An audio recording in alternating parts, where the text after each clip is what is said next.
All right, good morning. Good morning. What is going on, everybody?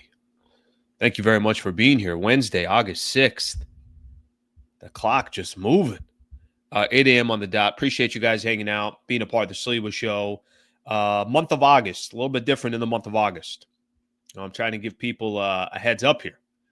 If there's ever a time to kind of take a little bit of a breather, it's going to be the month of August. So Monday, Wednesday, Fridays in the month of August. So just so everybody knows, we'll be doing 3 shows a week. Now, if something happens or I need to go do a show, I'll do it.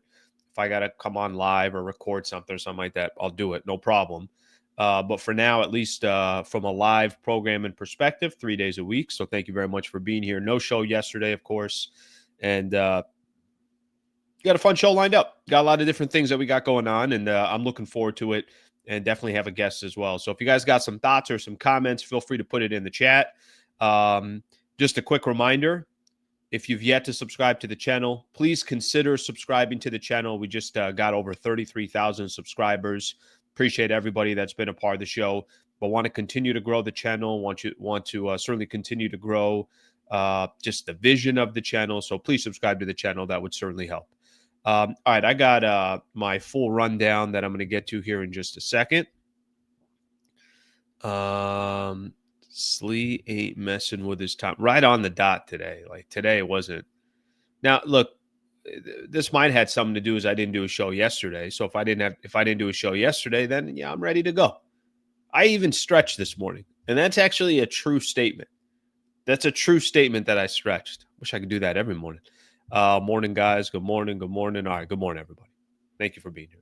All right. Let me give everyone a quick rundown what we got going on for the show. Really good article this morning that came out on, I don't know if it came out this morning or yesterday, but on ESPN. And it's a whole thing on the Lakers and kind of talks a little bit about what the Lakers' next steps are, how they're preparing for 2027, the challenge of making sure to see, important season for Austin Reaves this year, just to see if this is something that's going to work with him, and will he have a much better second season with Luka Doncic? What would it look like in the playoffs? Some stuff about LeBron. So good article. A couple things I want to walk into. Cash or championship? At this stage of LeBron's career, what's more important for him, getting that 5th NBA championship or continue to stack up that money? I know for him, in a perfect world, he can accomplish both. We'll look a little bit into that. Chris McGee, you guys know Chris McGee, Spectrum SportsNet Geeter, phenomenal, great personality, somebody I've had on the show a couple different times. Haven't had him on in a while, but we've definitely chopped it up on the show. So I appreciate Chris McGee coming on. He'll come on about 8:15 is what we're shooting for. Important season for Austin Reaves, I mentioned, so we'll spend a little time on what this season can mean for him, his future with the Lakers, what his payday can be if he has the right season, how much it can hurt him. So a lot kind of riding on this season for him. I think he'll be fine. D-Lo on being a professional. D'Angelo Russell, who now is a part of the Dallas Mavericks. Take a shot at the Lakers? I think he did, but, I don't really think it matters. His perspective. We'll talk a little bit about that. He talked about how basically what Brooklyn taught him and not necessarily the Lakers. Maybe there's some truth to it. Hell if I know. I'm not in that locker room every single day. Kevin Love trying to get to LA, maybe the Lakers, maybe the Clippers. Lakers don't have a roster spot. It's going to be a little bit more difficult for them. I don't know how necessary it is to bring in Kevin Love at this stage of his career. And then I got a couple things around the NBA I want to get into. Some news as well. The NFL's got some news. ESPN's got some news I want to get into. I think ESPN actually doing something pretty smart with some of their licensing that they've been doing, creating less of their own content and just basically licensing out content from other places, trying to take the best from other places and bring it on the ESPN platform. So we'll do all that. That will be our show today, and I'm looking forward to getting all that stuff with you guys. So thank you for being here. Appreciate you guys being a part of the show. Please subscribe to the channel. You already said that, Al. Okay. All right. Already said that then. All right, let's get the show started. Martin says LeBron should be focused on a chip. Got enough money, will continue to make tons of endorsement money post NBA career. Don't disagree with that. Love Geeter. Great smile. I'll star this one. So Geeter can feel really good about it. Had a cup of coffee early this morning, poured another one just for the show. Why not? Cheers, brother. I'm on coffee number 2. Coffee number 2. That's my perfect amount right there. When I'm prepping, maybe I'm a little dramatic with a sip there just to try to, add a little drama to this show. When I'm prepping, cup of coffee right before the show starts. Get that second cup in there and let's get things started. All right, let's get started. So Lakers next steps. I want to walk through. Like I mentioned, there's a really good article on ESPN right now. And this is, I think, multiple people that wrote the article, but the title says "How Lakers Build Around Luka Fits Options LeBron's Future." So I think the one thing we do know is from this point on, I don't think there's going to be any shock or surprise here, any shock or news here that the Lakers are moving forward. They've already started this. They're building around Luka. Obviously, it's a smart thing to do. This is what they need to do. I don't think the Lakers are trying to pretend or hide or anything. No, we're building around Luka. That's really been kind of the sentiment, and actions speak louder than words. And you could see by the Laker actions the type of players that they're trying to get, the type of players they feel like would be a good fit with Luka. Luka being involved in some of the recruiting process in the offseason. This is Luka's team, period.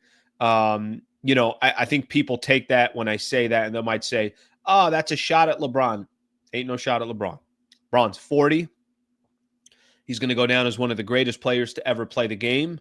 But he is 40 years old, and the Lakers certainly have to plan for their future, and it's kind of common sense. I don't think anybody should be arguing that or any of that stuff. So part of their next steps, and if you look at what they did in the offseason, of course, is building the way they did, grabbing the players that they did, and still kind of continuing. I think it's going to be interesting. And I don't know how crazy I am about some of the steps for the Lakers and the steps that they're going to take in order to give themselves the best shot of building a championship roster. I don't know how much I agree with the methodology or how they're going to approach it, but I think there's, some areas of trying to get to a goal. And I do understand the Lakers got to be patient in all this, and we'll see how patient the Lakers are. But let me read a couple things here, because I think a few things came from this article that I think is interesting, and certainly I think is important to point out. There's a quote here that kind of starts off the article, and it says, "This is Luka, who apparently told a source familiar with the conversation." He says, "I don't want to wait. I had a taste of the finals. I am getting back there.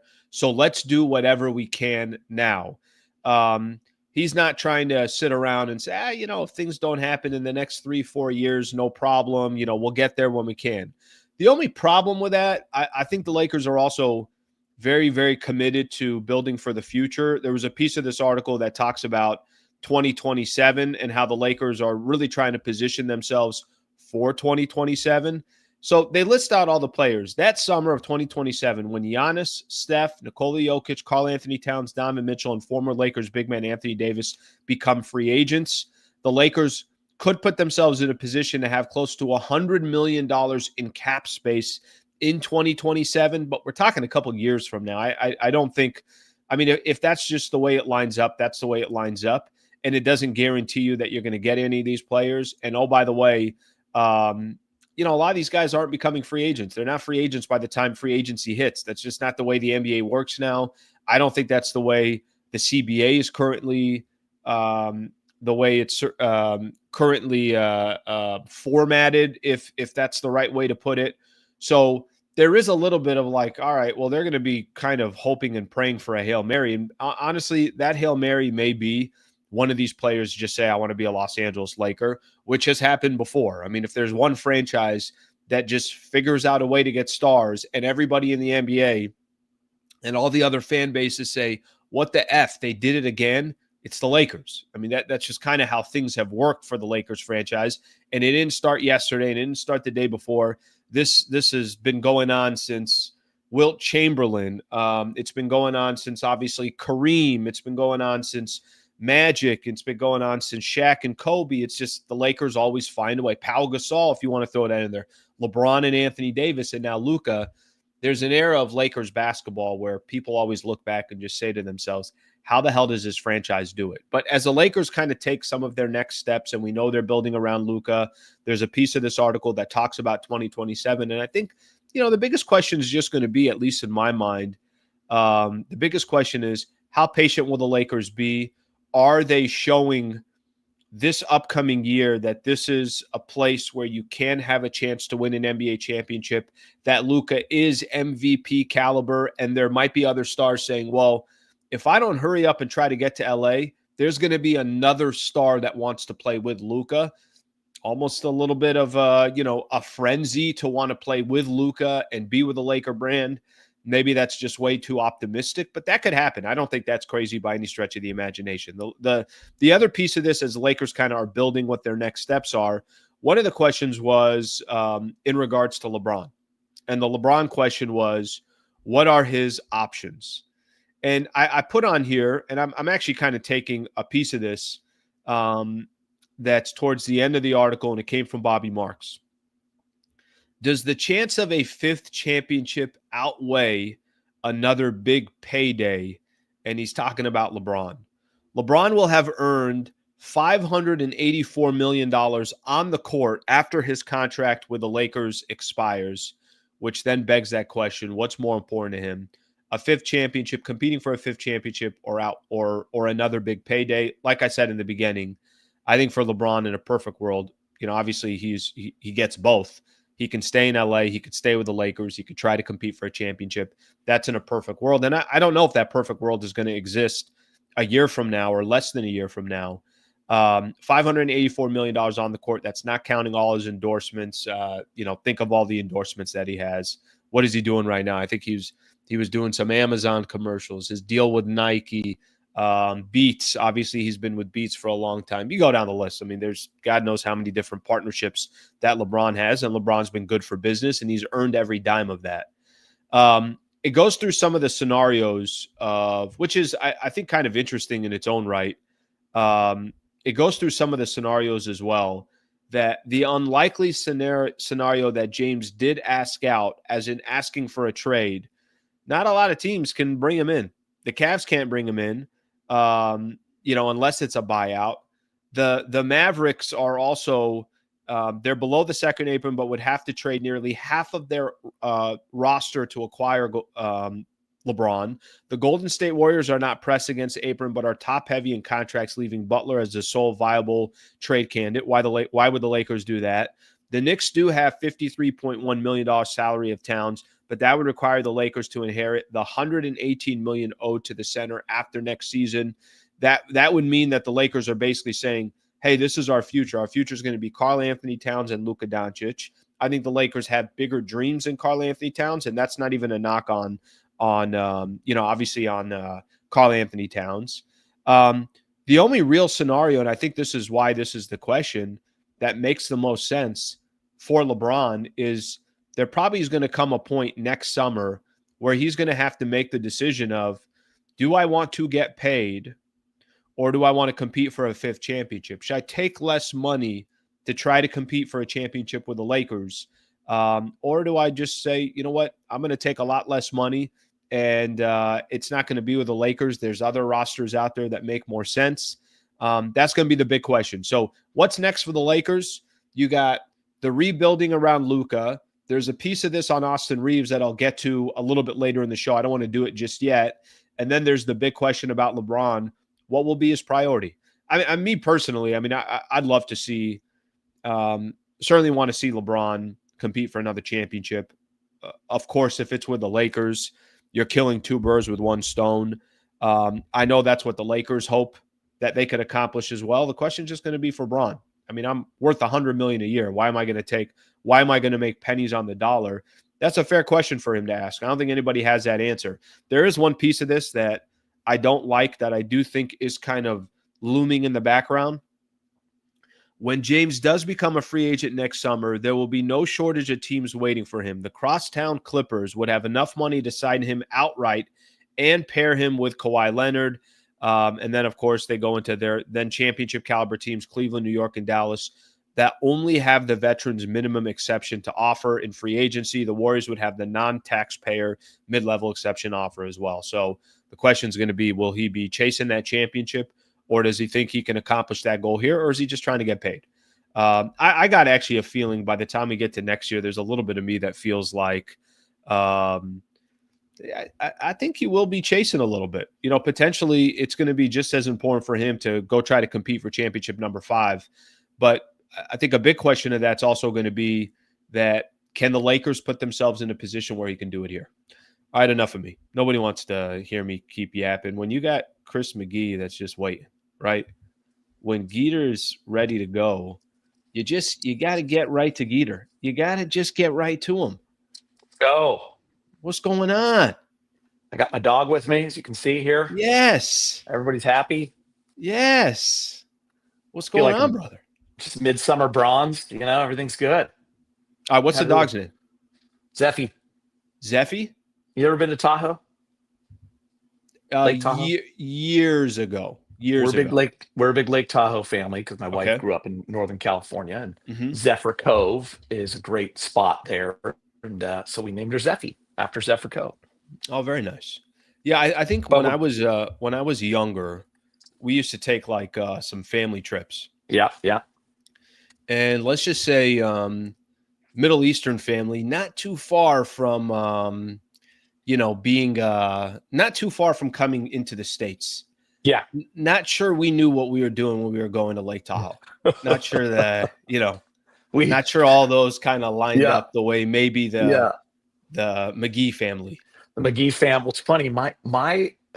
I grew up in the Valley, San Fernando Valley, and my parents moved to San Diego once I got to college. But all of our vacations when I was a little kid were in our blue camper down to San Diego, and we'd camp and surf at San Alejo, Cardiff, and Carlsbad, back and forth, with a bunch of families for 6 weeks and something like that. So that's all I ever did. So I grew up in the water. But I always thought San Diego was 10 hours away. I didn't realize we were just in that camper for 2 hours, just going down. That was our vacation. I thought we were going to another, Well, okay. San Diego. Since we're going to throw the kind of family stories in here, let me lob one your way as well. I never understood. God bless the. Yep, there. That's awesome. God bless the Middle Eastern community down in in East San Diego, but I'm not really sure why they chose East San Diego, because you would think we're 14 hours away from the ocean. Yeah. Nobody goes to the ocean.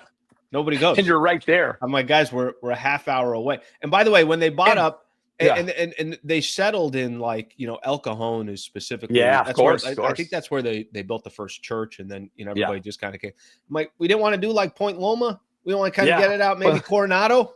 You guys don't want to go just some good areas out there that we had opportunity for some land in the 80s. Oh man, I always say this. I'm always like, my parents aren't alive anymore, but I'm like, all those times going down to San Diego, all those times you never wanted to buy some beachfront property somewhere back in the day. You couldn't have done that. That's so funny, bro. That is so funny. But, so my kids grew up in the water, which is great. That was always important to me. My girls, love to surf and wake surf and all that stuff. So super fun. Okay. Quick question here, because we've unfortunately for the Lakers, the offseason's already been 11 months long. What's the schedule in the offseason? It's actually been super light this summer, the lightest we've ever had, to be honest with you, Alan. And there's good and challenging that comes with that. I mean, it's been awesome in terms of for the family and time to kind of get away from everything. I like to decompress a little bit and fill the cup back up, as they say, re-energize, refuel. We did cover the Sparks game last night. There was no Caitlin Clark, but the Sparks are kind of on fire. So we've done a few of those games. We're doing our show. We used to do a couple. We're doing like one weekly show with the podcast as well. We used to cover Summer League and all that stuff, but then once ESPN came in and took it and did all that stuff, it just, really wasn't worth doing that anymore. And we got the Dodgers, so a lot of our crew is doing Dodger stuff. all the producers and all that stuff. So to answer your question, it's been light. Obviously, we've been covering everything. Brez went and talked to Luke on Saturday. So we showed that yesterday on our show. But I've definitely, I still follow everything closely. I'm just a little, I don't want to say disconnected, but I like to kind of, it's a good idea. People who know this about me, like, listen, my job is not to guess. My job is not to break news. That's why I don't talk about the Luka press conference coming on Saturday before it came on Saturday, because it's not my job to put it out there. But I'm always following, and I have trusted people that I talk to and trusted people I listen to, like you, and you're one of them. And I'm definitely following. I don't know. I just feel like I heard you talking about LeBron, and we've talked a lot about it on our shows. And for me, it's like I said it the other day. Until LeBron sits down and talks and says what's on his mind and all that stuff, I don't pay too much attention to the reports. And when we were all together at DeAndre Ayton's press conference, I talked to a couple of guys that were there. I won't use their names, but we were all like, listen, he's gonna be a Laker. He's a Laker. Yeah, if he didn't want to be a Laker, he would have opted out and gone somewhere.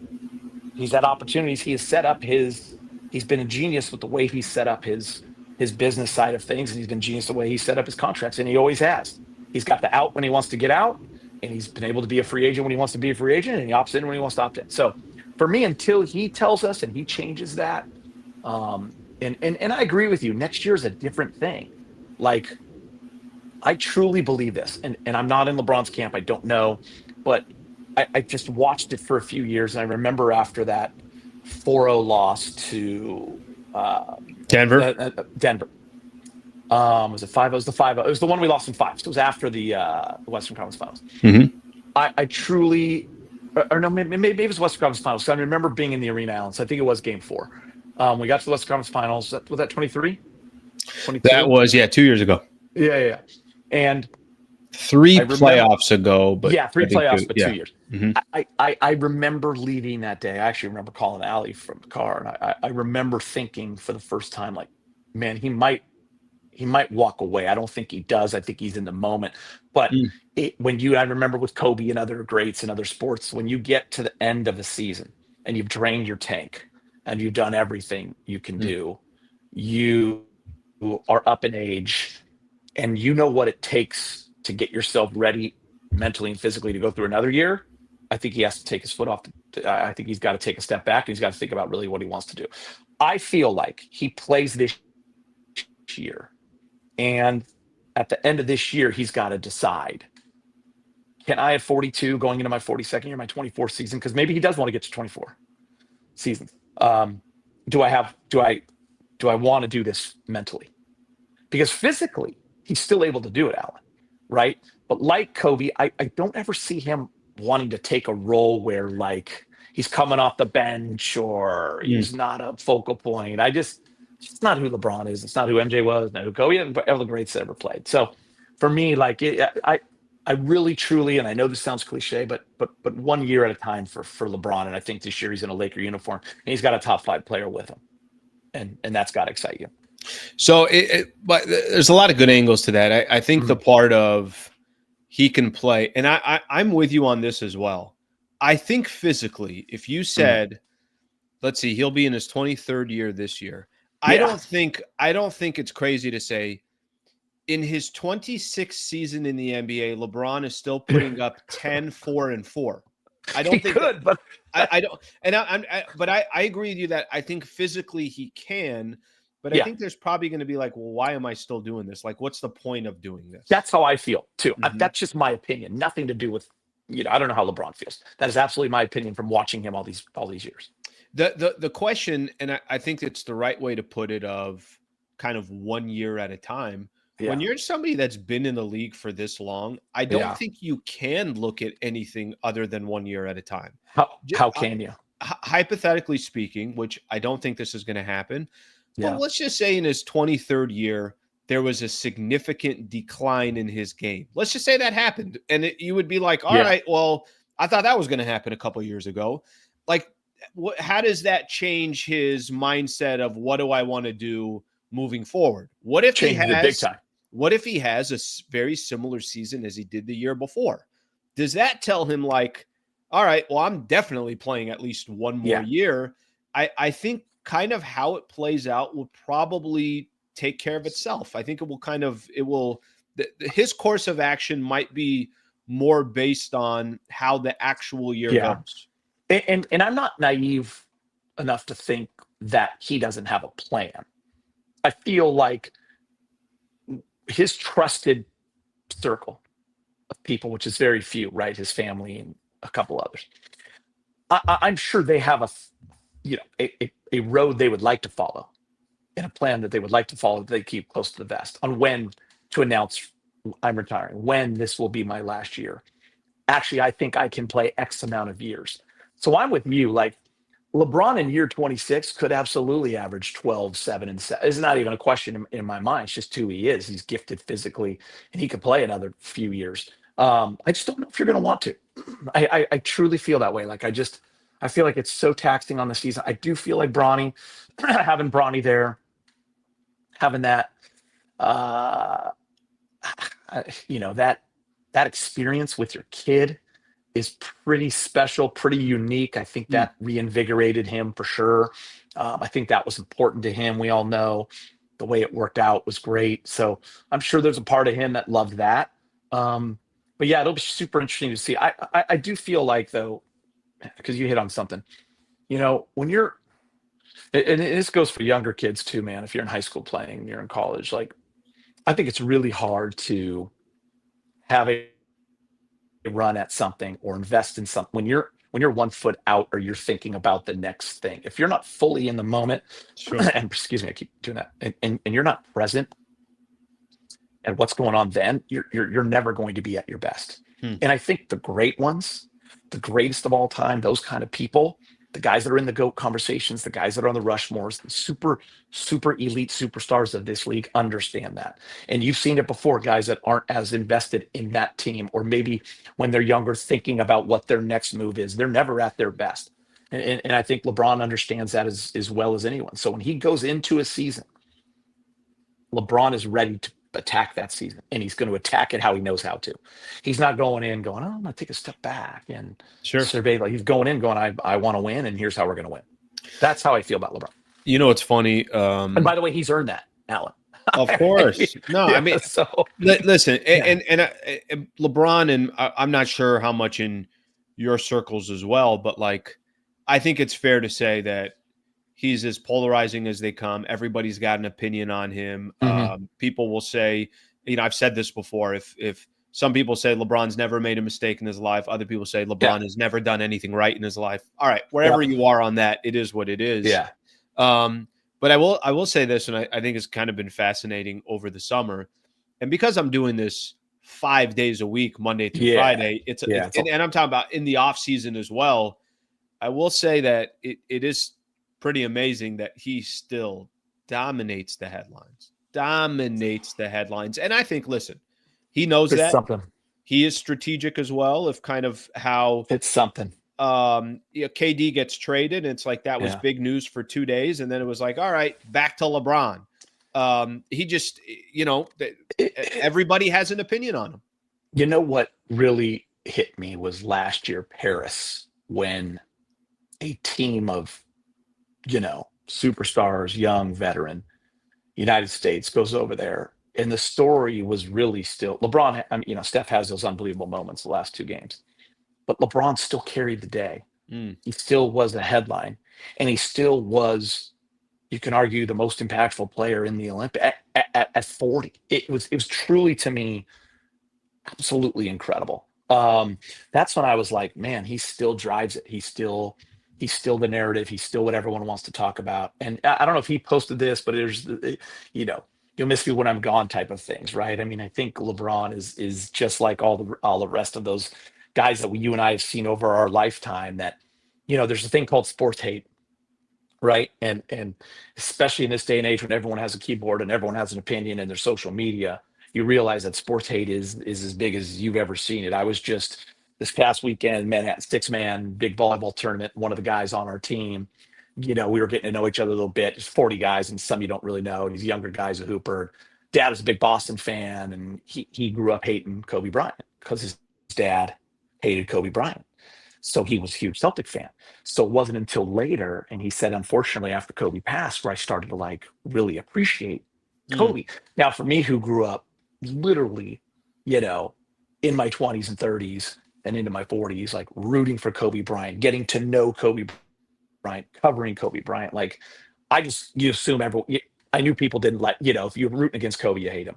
LeBron is in that too, right? If you don't grow up rooting for LeBron, then you want to see him. Tom Brady, it's all the same, but you appreciate these people when they're gone, and you appreciate their body of work and what they've done. When you get older and you look back and you go, how did Kareem play all those years at that level? And you realize no one's ever had this guy hooked but Kareem. How did he score 39,000 points, 38,000 points without shooting with 1-3? Like, so you start to really appreciate. I hated Larry Bird. I hated Larry Bird as a kid. I love Larry Bird now. Like, I look back on those days very fondly with Larry Bird and Magic and their relationship, and getting to like know that side of Larry but I hated him as a player, right? He was arch enemy. So it is very polarizing. You said the right word. It is what it is, but it's amazing that here we are going to year 23 and he's still at the top. He's still at the top of every list, right? So it's crazy. Yeah, it's a good way to put it. Just players that until they stop playing the game, do you then truly appreciate what the heck they were? Because right now we take it for granted, and he's not the only. There's plenty of athletes you take for granted on a night in, night out basis. He's 25, 8-8, no matter what happens in the game. I've actually never seen. That's what I've never seen from a basketball player, that no matter what the game gives you or what the pace is going to be, he can end up with those numbers. I think that's what's been, to me, the most extraordinary thing about actually watching him, is that he can put up those numbers basically win, lose, like in your sleep. It's crazy. It's my favorite player growing up, and unfortunately I'm the latter part of his career, but I just couldn't stop watching Magic. He's Magic, but more athletic. Yeah. And oh, by the way, I'll just walk into my 23rd season doing it. Yeah. Where, of course, unfortunately for Magic, didn't get a chance to do it as long as that's what people don't know that didn't grow up around that. Magic could have done that every night. Magic Johnson could have done that every 100%. single night he stepped on the floor. It was that he had that much command over the game. Okay, so we got a chance to see Luka on Saturday, the extension. Just can I get I think it's safe to say that the biggest priority for the Lakers this offseason was, hey, let's just make sure we extend Luka Doncic. That's going to be priority number one. Get a little bit more comfort level from that perspective. What did you make of just the offseason in general? Some of the additions, keeping the flexibility, using the buyout market to their advantage. What'd you make of it? I first want to say this before fans get angry. I understand the fans' point of view because, number one, I am a huge Laker fan, and I was a insane Laker fan before I got into broadcasting. So I know what it means to tweak on the Lakers. I get that people want big trades at all times. They want big moves. They want the biggest free agent. It's just, you have to understand where the league is right now and what that new CBA has done to the league, where you have to play within parameters. It doesn't matter if you're a small market or big market, right? So I never saw a huge move coming for the Lakers. It was just impossible for me to wrap my head around. Doesn't mean it can't happen. But yeah, you could package AR and you could package a pick and you could package a Rui and you could try to go after. But for me, I don't feel like that's how you build a team. You have your superstar right there in Luka Doncic. All right. LeBron is opted in, mega star. So now you have to build those pieces around, and some of those pieces are already there. And if you're going to give up that piece, that's why whenever I'm texting with people or chains and people want to do this, want to do that, I'm always like, give me your trades. I want realistic ones. Don't give me your fantasy trades that are getting me KD. That doesn't mean anything to me because it's not happening. Give me your realistic ones of pieces that fit. Look at the championship teams for the last 5 years. And what do they all have in common? Are there 3 superstars on the team? No, there aren't. There's always a star or 2 depending Lakers, LeBron, AD, there are the pieces around, the defenders around, the ability to hit threes at the right time around. It's not the team that's shooting 39% from three, or we're leading the league in 3-point all the time percent. They're able to do it in those moments. It's the wing defender. It's playing big. Now you see JaVale McGee, Dwight Howard, AD, right? This year you're seeing, Chet, Hartenstein, like you're able to, all those wing defenders, the Alex Carusos of the world. Like, so look at how teams are built. The teams that are built with Bradley Beal, Kevin Durant, and Devin Booker, are they winning anything? They're not. No. Let's get off that page for a minute because they haven't won. Klay Thompson, Steph Curry, Draymond Green. That's your three that you're building around, right? Like Tatum, Jaylen Brown. Now you bring in a Porzingis and a Drew Holiday and a Derek White. Are you kidding me? These are unbelievable role pieces. Those guys are all-stars in their own right. They're dream team members. So for me, I know I'm going a long answer here, Alan, but I didn't have that, oh, we're going to score. We already scored. We got Luka Doncic. So now what are you going to keep around them? I love that they are. Can I say this, Geeter? I think that's yes. Yeah, jump in. Okay, no, because I want you to continue. I will just say this. Yeah. There is a piece of me that actually thinks most Laker fans, which I don't think, I think the way you kind of describe, hey, go make those big trades, that blockbuster, you did this, you did that. Yeah. I feel like my pulse is that there are a lot of Laker fans that looked at this offseason and said, hey, I don't mind what they just did. I think that was actually responsible what they did.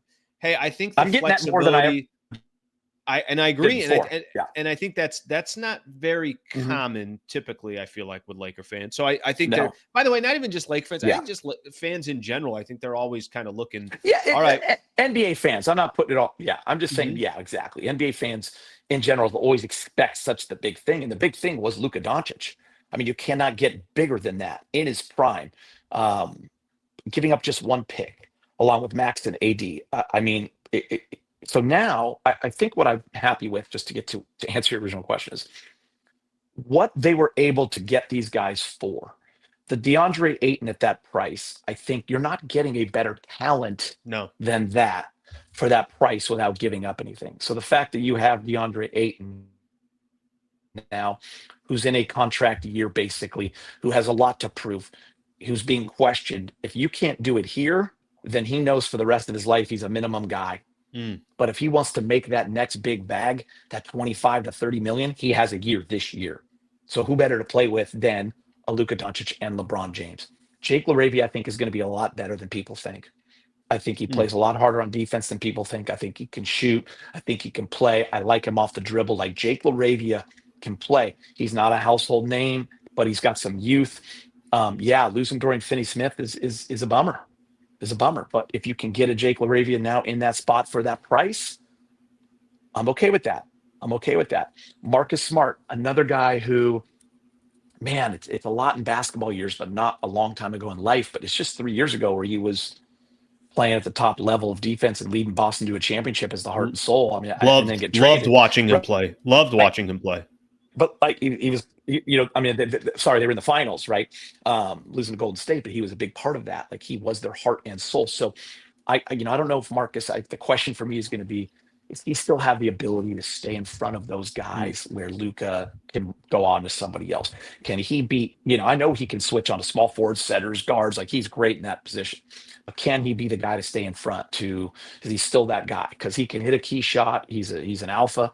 He's a dog. He's all that stuff. So for me, like those three moves, I think, Alan, are pretty damn good. And I want to remind everybody, like the Laker team last year was, fifth for most of the year, was fourth best record in the league. I think they had the fifth best record in the league. So in a league where there were so many good teams, the Lakers were right there. And yeah, sure, you lost Max, a long wing, you missed AD, but you got Luka back, and they were still able to figure out kind of how to win. I thought they were going to take a big step back. I mean, they still won some big games. LeBron misses those 2 weeks, but they were the third seed in the West. So to me, like there could be another move coming.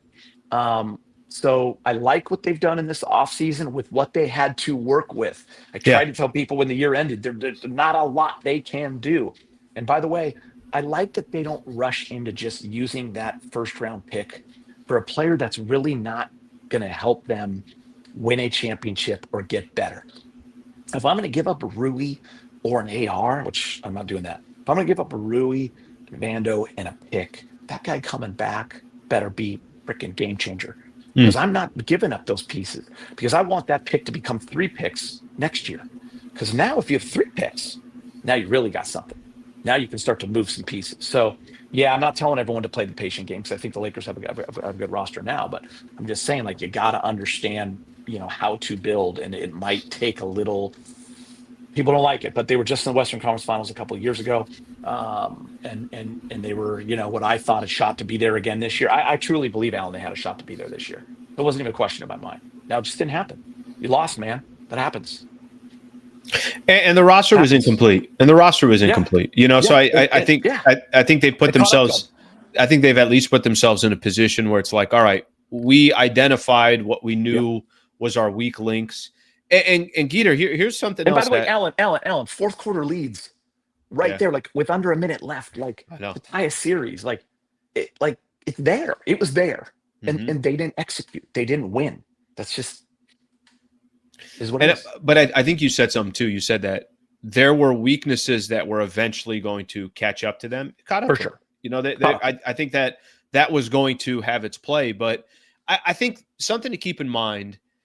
Pelinka's made a lot of moves during the season, post trade deadline. Yeah. All right, just let's roll the ball out, see what it looks like once the season starts. And then you're going to have 100%. a couple of months to see, we got something here, or do we not? Does it make sense to kind of, all right, now's the time to go all in, or just kind of continue to be patient? But I do think that, I think if the right move is there, they will make it. And I also kind of feel like from Pelinka's perspective, if the right move isn't there, I don't know if they're just going to make a move just to make a move. I don't think they get the credit. I don't think Rob gets the credit. I don't think the Lakers get the credit for the moves they don't make. Because there are moves out there that might get people excited or might seem great, but they're not. In the long term, they're not good financially, and they're not good for the team. Like, everyone has made mistakes. Everyone has, made mistakes in the draft. Everyone has made mistakes in free agency. Every team in the league, every team has made a mistake in a trade. It's just the way it goes. But the Lakers have made some great ones as well. And I think, like, getting Dorian Finney-Smith in December was a huge trade. Like, it addressed a need. And D'Lo was a part of that team, but that went to the Western Conference Finals. But at that time, like, Dorian Finney-Smith was a better fit for what they needed. So I don't know. Like, you got to trust it. Like you said, I know it's not easy. Everyone's listen, we all want to win, man. We're all competitive. Nobody more than me. Trust me. But got to understand the business side of it too. Okay, you mentioned Reaves for a quick second there, a little bit earlier. Yeah. So I just get your opinion on this. Not even his future, and I'm just curious, how important is this season for Austin Reaves? You mentioned how important it is for a guy like Ayton and some of these other guys.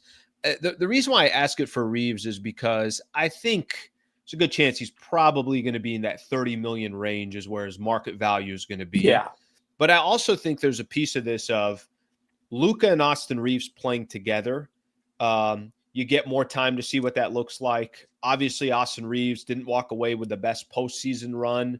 What do you think this season is for Austin Reaves and kind of his potential future, not just in the league, but potentially with the Lakers? So, what's interesting is AR, like, he's one of my favorite all-time guys to cover. And it's not like I have a great relationship with him. Like, I know him, and we say hi, and can follow him and send him a note if I need to, that kind of stuff. But I just, I love his story. I love what he means to this fan base. And I love his competitive fire and how he takes it like we all take it. He takes losses hard. He took that series hard. Like, you visibly could see him if you're in the locker room, how he takes things. Like, he wears it. He's accountable. When he doesn't play well, he tells you he doesn't play well. He's well aware of him not having a great series. And he doesn't use that toe and foot as an excuse. Never heard one thing about it. So to answer your question, I think it's a huge year, Alan, because if you followed his arc and his story, the plan that they had, just like LeBron had a plan, and Kobe had a plan. AR's plan with his agent. This is where they're going. They feel that he is that guy. They feel that you just mentioned the number, that he is the guy that can take a jump into the $30 million range. He has that belief in himself, and he knows that he can attain that goal. That's why he didn't. Remember a few years back, a couple years ago now, the numbers that were getting thrown out. Someone's going to offer him this. Someone's going to offer him that. Lakers are going to have to match it. That's right. I think San Antonio was like the dangerous team. Yep, dude, 100%. And I thought they were going to. Sure. And he came right out and signed for that deal. That was a hometown deal, big time. But it was also you guys are the ones that gave me the opportunity. I came from this. I'm only making this. I'm going to get this, and I'm going to also show you that I deserve more, and I'm going to become that guy because this is what I am right now. And he did it, and now he's into that final year. So for him to sign an extension this summer didn't make any sense business-wise for Austin Reaves. If you're Austin Reaves and you believe what you can be and you believe where you're going, then this year right now is what you've been building for. So it is a huge year, Alan, because if he can be that guy that we've all seen. And here's the thing, every year take a step up. Now, if he even takes a step up, again, he's getting paid. He's getting a major bag, and he's getting it. And I think it'll be the Lakers. But I think that was, it's huge for him. And you said something I love, like chance to play next to Luka Doncic again for a whole year, like Kyrie had, like to learn how to play with him. A better version of Luka as well, because he's going to be healthier, and to be a part of that, it's going to be good for him, right? Also, and it's good for the Lakers to see, does this work? Because it was interesting when Luka first got traded, every person that came on our show or when we would talk about it, or the natural thing to say with who takes a step back or who does this affect the most was Austin Reaves, and it didn't. He actually averaged 20. Like with LeBron and Luka, eating third, he averaged 20 and what an 8 or 9. Everything went up. It literally went up, and you're like, wait, there's not enough basketballs on the court. So, like, AR's got a big year out of him because personally, what it can mean for him and his future and his family and all that stuff, it's huge. It's everything. Now, listen, if he's always going to be fine. He's going to get paid, but like to take that step up, as you were talking about, is just a big deal. Yeah, take the step up, and then also, I think for him, because if this is just my guess, his preference would be, I'm assuming this could be wrong, that he wants to stay with the Lakers and he wants it to work with him and Luka and continue his kind of journey with the Lakers and be a part of the Lakers' future. So that's why I think this year, not only is it big from a financial perspective, but it's also big to show that, no, this, we can make this happen. And then if you add another piece and whatever it is, I think that obviously is probably his vision and his goal. It's to stay with the Lakers. And Alan, I know you've done this personally, and I'm sure people listening to your podcast and watching right now have done it before too. Like, when you have a belief in what you can do and you bet on yourself, when you left ESPN radio, you said, I'm going to bet on myself. I can do this, and here's how I'm going to do it. When I was at Fox in 2012 and Time Warner came calling, which is now where I'm at still, going into my 14th season, when they came calling, not to get into personal business, the offer that I got, I had two choices. And I took the one for less years instead of the stability of the other. I took 2 instead of 4 because back then that's what contracts were.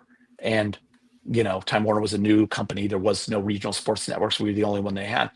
And because I was kind of unknown to them, and I also wasn't a studio host. I was hosting, but not in the studio. And I knew I could do it.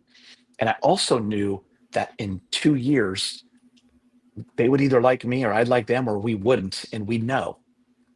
So let's try to hit it big in those 2 years, right? Austin Reaves has that belief in himself. He could have opted in and said, let's be safe, and then we'll see what happens, right? He could do that. He could sign an extension for less. Okay, I'll take. You could have stayed, but sometimes you have to go, you know what? let's do it. Bet on myself because I know what my ability is, and we're off and we're running. So I love that he put himself. I love that he is playing under pressure this year. Pressure in his eyes, right? To It's really deliver, and he will. it's a good analogy, and there is probably a little bit from Austin Reaves. Like, listen, I'm playing with house money, and what I mean by that is not Totally. that money doesn't matter, but like, it's he's probably saying to himself, maybe I couldn't imagine in my wildest dreams 5 years ago I'd be playing for the Lakers. I'm a real player in Yeah. the NBA, and I'm playing with Luka and I'm playing with LeBron. I already Yeah. won, so Already won. the 4 years, 89, whatever that extension is. Well, what the hell is it? I'm going to take my chances, and I will continue to do. Like, you can almost say that's been his philosophy or his foundation from the beginning. Yep. Why would he change his philosophy and his foundation now? I'm going to put in the work, and I know where Yeah. I'm going. Yeah. It's like, and listen, a wedding 2 years ago. Now it'll be 2 years in September, right? Yeah. So it was after the 23 season because Austin played for Steve Kerr for the USA team. Remember? Oh yeah, that's right. Yep. Yeah. So Steve and I were at the same wedding. We've been friends for a long time, and everyone who's ever listened to anything, everyone knows I love Steve Kerr. He's great. To me, he's one of the greatest guys. The first thing we talked about was Austin Reaves. The first thing, like, he sought me out, and he wanted to tell me how much he loves AR, and he also wanted to tell me how close they were to getting him that time. And when if you know Austin's story, like when I said they had a plan, like, it gets late in that draft, he doesn't want to get taken. He either wants to go to the Lakers or the Warriors. Put me on a two-way and let me show you. And the Warriors were like gonna do it. The Lakers came in and got him. So as the Warriors were ready to like pull the trigger, Lakers got him. So Steve was like, I could have had that guy, like, because he knew the system that he fit in, the players he wanted to be around. That to me takes it. That's IQ. That's he's in a good camp with a good plan. And I just love that part of the story. Like that, here's Steve going, we were this close. The guy's got Steph Curry. He's got Clay. We were this close to having Austin Reaves. Like, he just loved him. He loved coaching against him. And ironically for Austin to then in his second year to have that kind of playoff against Klay Thompson and the Warriors, if you can remember, that second round playoff was insane. He was a second year player, undrafted. That's a great story. Yeah, and I like I love the Steve Kerr. Look, some of these guys, they're just like, I'm sure they've made decisions where the front office is like, oh, no one saw that coming. And there's times it's like, why didn't we do that? Why didn't we do that? There's one example there. Okay, I'm going to show you one thing, and then I'm going to let Chris McGee go enjoy his summer, his August 6th. I'm continuing to take time away from this very busy man. You know about your boy, huh? What do we got? Let me see here. Let me see if I could actually show you. How do I show you on this? All right, let me move this. You have me so intrigued. Your boy is here, Lexus Santa Monica. So those who don't know, one of Geeter's close buddies is Matt Unger, who now is a partner of the show. Yeah. So I just wanted to point that out to you. I didn't know if you knew that. No way. I didn't know if you knew that. So he didn't tell me. So Unger has, and I've told the story before. I've told it to these guys, how I've known Matt Unger for 10 years or so. But Unger and Geeter, these guys, they're boys. They're boys. So Unger and I went to college together. He was a year ahead of me. Mm-hmm. We played the same position. We were both setters, volleyball. Unger grew up playing all the sports, but he also came from the Palisades. He was a great beach player. He'd been setting his whole life. I started volleyball later in high school. I was more hoops, football, and then baseball. And then I quit baseball my sophomore year because we started a boys volleyball team. I was quitting football too because I was just going to concentrate on basketball. Well, I started playing volleyball. I started loving it. But after my senior season of hoops, I was going to concentrate on that, and I had some smaller offers that I was going to play basketball. And my high school volleyball coach was like, take a week off, come back when you're ready. One day I went home and I came back and I go, Coach, I'm not quitting. I'm playing. I played, got recruited, went to Northridge instead, but I was like a raw volleyball player. Matt Unger was the setter ahead of me. Didn't like me coming in because the coach had told him I got a 6'4" lefty from Crespi, blah, blah. First of all, I'm right-handed. 6'3", not 6'4".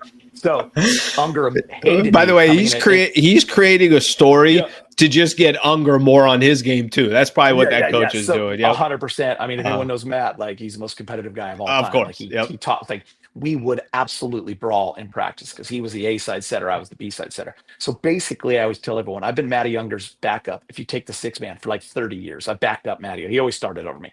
6-man, everything. So Matt is my guy. But anyways, it took us about 2 months, month and a half of fall ball before we became best friends. That's a whole nother story on why we became best friends. But yeah, so we became buddies, and I was just with him. I'm going to see him tonight. I'm doing like we have a surf club here. It's called California Surf Club here in Redondo. It's in the Redondo Harbor. It's a cool club, and I'm doing a fireside chat with Richard Jefferson. Matt's going to come, so I'm going to see him very tonight. nice.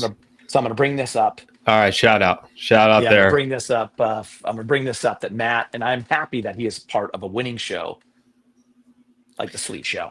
Well, I've got my Lexus is from Lexus Santa Monica. So if there's ever a connection, by the way, there's your it's connection. a lesson to all you people out there. Yeah, it's a lesson to people out there. You might hate your best friend at some point in the beginning. When you meet somebody and you hate them right away, could end up being your best friend. Could end up being your best friend. Yeah. Geeter, phenomenal, man. That was fun, brother. I appreciate you coming on. Fun catching up. Thanks for having me. I know a lot of the listeners enjoy your insight, so thank you, buddy. I appreciate that, buddy. Yeah, I know Big Baby Jonathan sent me a little shout out before because he was following the show. Knew it was coming on. All right, there you go. He knew what was coming on, so that's awesome. All right, so I'll see you as we get closer to training camp. All right, brother. All right, man. Later, bye. All right, it's Chris McGee right there. Phenomenal stuff from Geeter right there. All right, good stuff. We hit on a lot right there.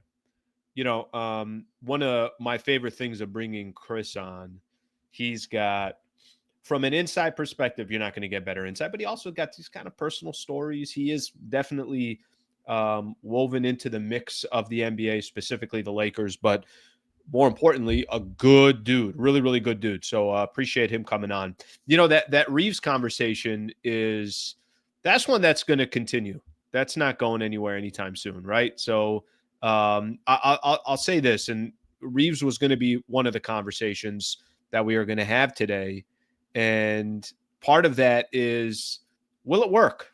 And here's the funny thing. I love the perspective because I don't think there's any guarantee that anything's going to work, but I feel pretty good that Austin Reaves is going to have a really, really good career in the NBA moving forward. I do feel that way. Genuinely, I feel that way. That article that I was talking about on ESPN, and let me just kind of lead this into my Reaves conversation, then we could, continue with the show. I got a couple other topics. I got to still read everybody's comments that are lobbing in comments in there. So I appreciate you guys throwing these comments out there as well. But part of the conversation we're having about Austin Reaves and will it work with the Lakers, and the conversation that we're having in regards to specifically the Lakers offseason, I'm going to read something here in regards to Austin Reaves because I do think it's interesting. You guys can put your opinions on here, what you think of Reaves, but here's what one executive told ESPN as part of this article. I think he'll get $30 million plus. Okay. $30 million plus is what most people think he's going to get. Now, what did Austin Reaves do for the Lakers? Averaged 20 points a game, had 5.8 assists last season. You guys can talk about Austin Reaves all you want. Reaves was really, really good for the Lakers. Now, what people remember more is the playoff shot. I want to say 32% from the three-point line. Definitely struggled. Teams took advantage of him, or the Minnesota Timberwolves tried taking advantage of him. It makes me think of like Jaden McDaniels and some of these other guys. He didn't have a good playoff series, and I don't have a justification for that. One Western Conference assistant coach said about Austin Reaves, this is a big season for him.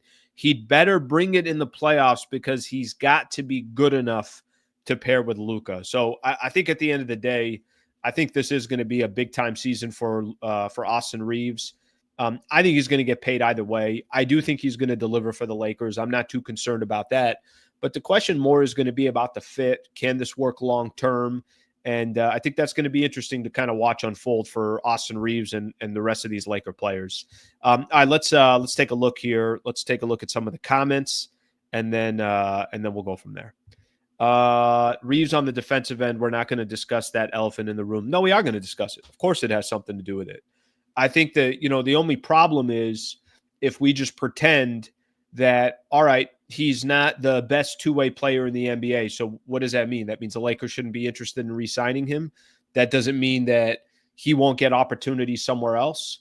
I don't think that anyone would ever say that Austin Reaves is not have issues when it comes to the defensive side of the ball. I think that's fair to say. And I think you could also say that about Luka. There's other players out there as well. You could say about Vando that he's one-sided, more just defensive player, not offensive player. I think there's only a few players that you could look at and say, yeah, that dude's as good as he is defensively as he is offensively. So I think the question really is just going to come down to fit. Is it the right fit? His value to the Lakers based on what he can bring back, what it looks like if there was some health concerns for him in the postseason. Well, he's going to get another postseason run with the Lakers. Will it look the same, or will it start being the D'Angelo Russell effect that the Lakers were having? It's like, I don't think you can depend on this guy in the playoffs. I don't think that's the case, personally, for Austin Reaves. I think Reaves will be fine, but it's a fair question to have. There were a couple other more here. 25-5. He's getting paid. He's definitely getting paid. No question about it. He's definitely getting paid. Nobody in the NBA is going to pay Reaves $30 million. He's getting 30. You could just chalk that up. He's getting 30. You're not averaging 25-5 in the NBA on a good team with Luka and LeBron. The trajectory of your career, the ability that he has, a playmaker, a scorer, and not getting 30. Guys, there are a lot of players in the NBA not as good as Austin Reaves that are making more money than Austin Reaves right now. So he's getting 30. I mean, that you don't even think twice about that. He's getting 30. Let's see what we got here. This Reaves talk is low-hanging fruit, Slee. Just trade him. $30 million in the system is a mistake. Yeah, I think I'm much more interested in seeing another year with Austin Reaves, with Luka and this team. I'm much more interested in that. And based off of what it looks like, then I think we're going to kind of answer our own questions about Austin Reaves' future with the Lakers and everything else. But if you don't think that the Lakers are going to try to keep Austin Reaves, I don't really know what to tell you. I think they're going to try to keep him. By the way, I think it's smarter to get him under contract anyways. And if you get him under contract, then the question is going to be, if you do look to shop him, you'll shop him at a time where you have him as an actual, you have him on your team and on your roster rather than on an expiring contract where he can go sign anywhere. All right, let's take a look here. Take a look at a couple of the comments here. Let me do this. Shout out, by the way, to Geeter. That was fun. Really good time with him. I'm going to put a link here real quick just because somebody triggered this, so I might as well take advantage of it. We got a new member of the show. If you want to be an MVP member, $3 a month to support the channel. Would greatly appreciate that. I'll put a link right here if you'd like to become a member. And shout out to our newest member. Let's get this on here. Mike Boy on the Flower became a YouTube member. Thank you, Mike Boy. I appreciate you very much. Very kind of you to do that. If anybody else wants to be a member, I just put a link there in the description. $3 a month, great way to support the channel. I don't want to have anyone feel pressure to become a member, but if you are a member, I'd greatly appreciate that. Obviously, tremendously helps the channel. So shout out to the new member there. Okay. Let me get to a couple more topics that I wanted to get into. D'Angelo Russell made some news this morning, at least when I was looking at it. I got a quote I want to read here for D'Angelo Russell. D'Lo. Here's what D'Lo had to say about the Lakers. I came from the Lakers where the structure is not the same. And then I go to Brooklyn where it's all structure, and it taught me how to be a professional. I always approached the game.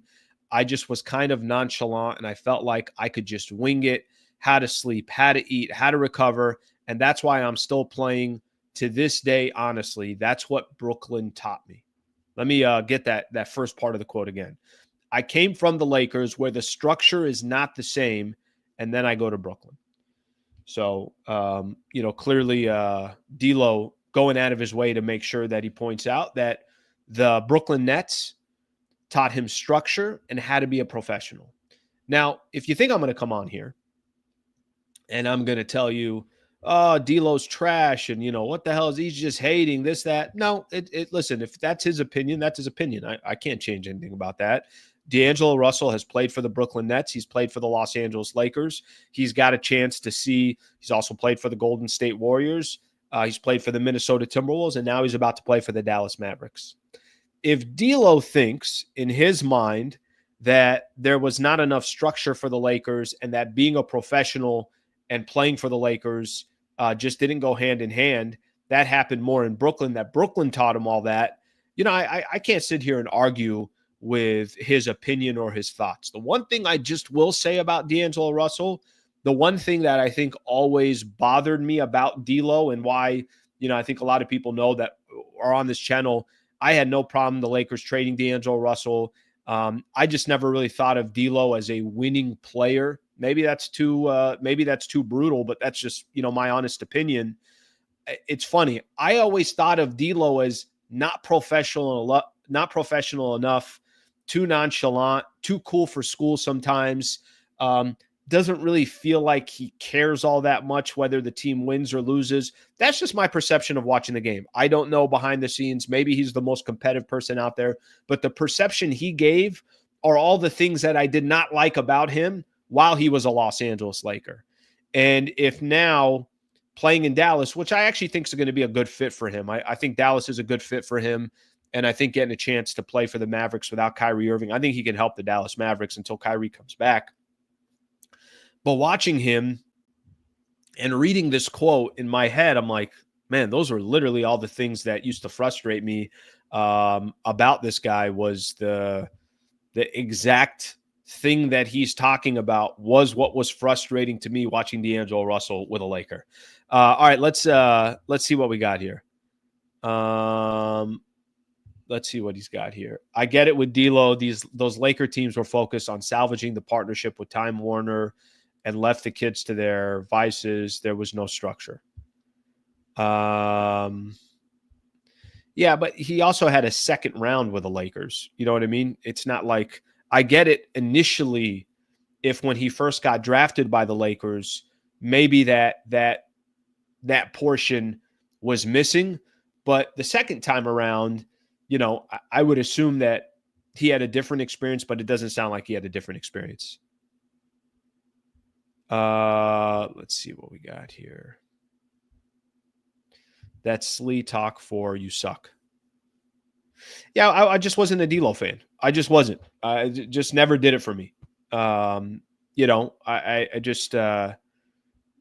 just never did it for me. I mean, it's kind of my own personal opinion. Maybe some people agree with it, some don't. D'Lo ain't that guy. D'Lo too nonchalant, not a championship player. That's kind of how I looked at him. I mean, that's again, I'm not I don't have I want to go after D'Lo. I don't know. That quote was said. It's talking about the Lakers. So I'm like, all right, well, let's bring this up part of the show.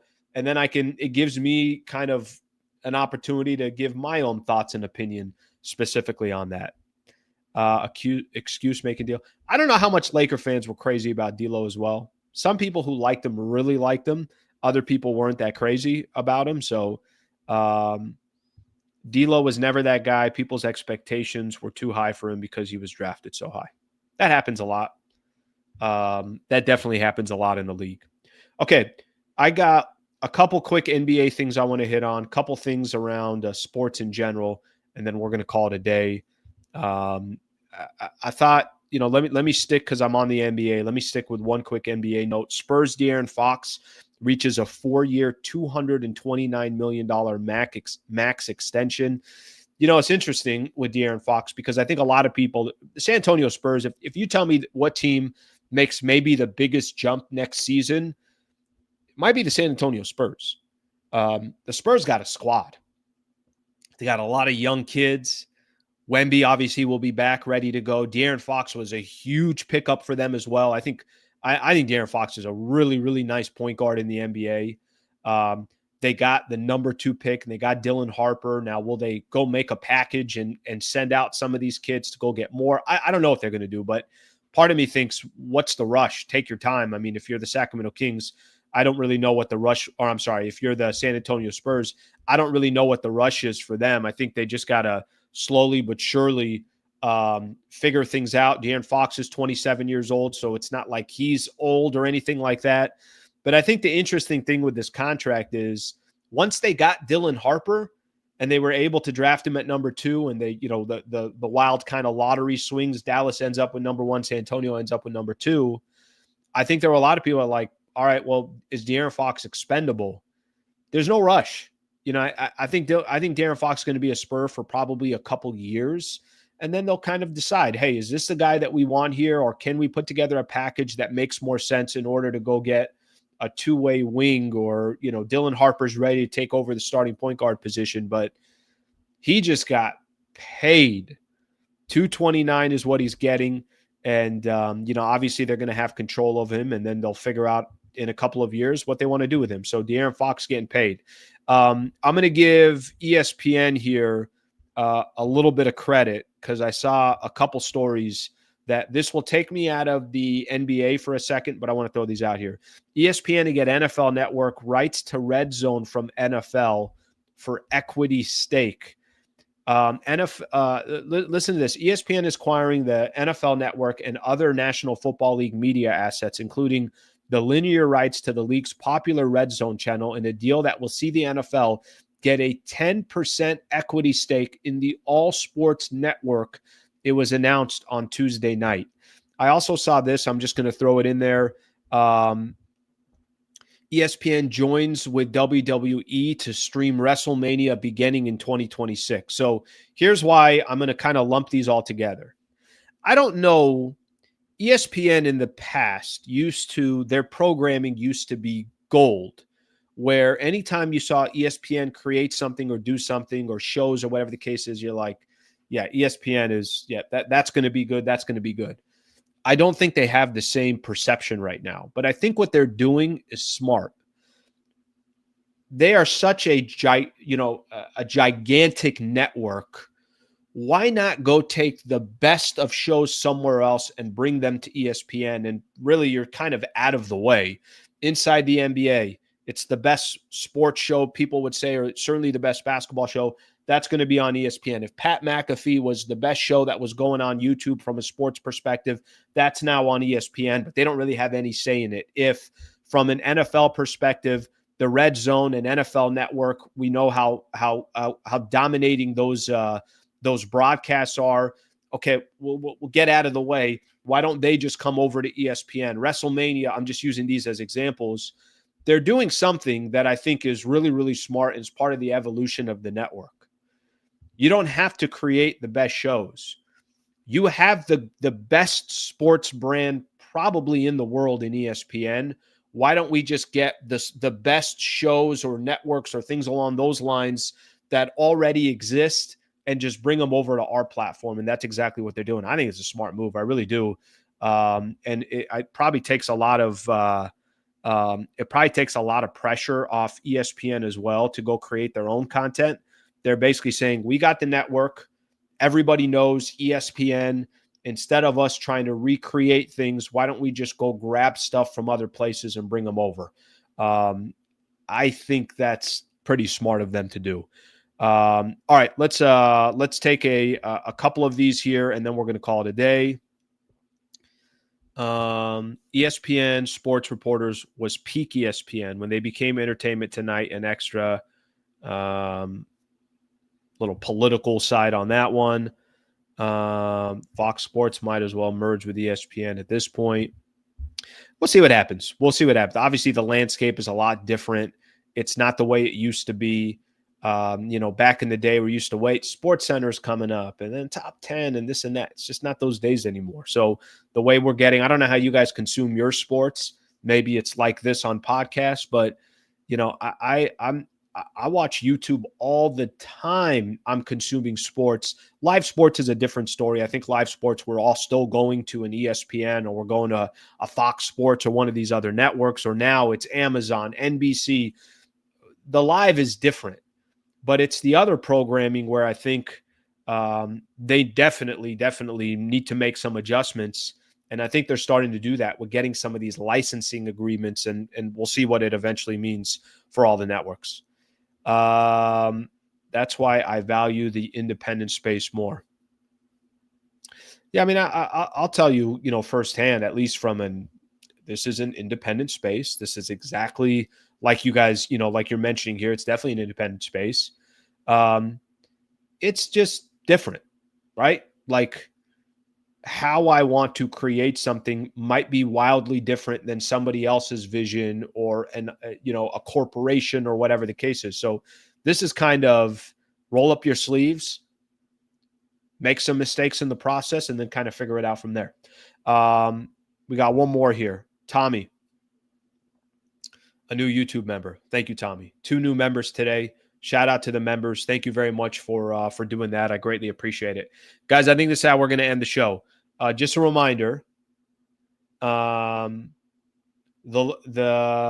show, the month of August, Monday, Wednesday, Friday is when we're doing our shows. Monday, Wednesday, and Fridays is when we're doing our shows. So no show tomorrow. I'm back on Friday. Shout out to Chris McGee. Shout out to Geeter from Spectrum SportsNet coming on the show. Shout out to our new members. Thank you for being a part of the show as well. Hope you guys enjoyed it today. Thank you for being here. And I'll be back on Friday. Thank you, everybody. Have a great rest of your Wednesday and a great day tomorrow as well.